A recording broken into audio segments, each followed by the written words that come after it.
अतिशय कठीण परिस्थितीवर मात करून आम्ही शिवबाराजांना घडविले.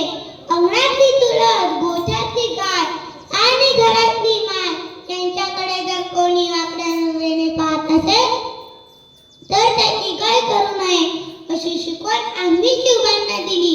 आम्ही पाहिलेल्या स्वराज्याचं स्वप्न ते त्यांनी पूर्ण केलं.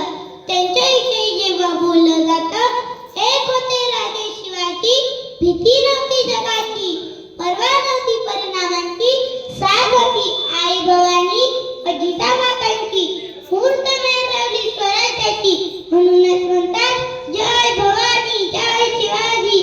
तेव्हा आमच्यावर अभिमानाने भरून येतो. मराठी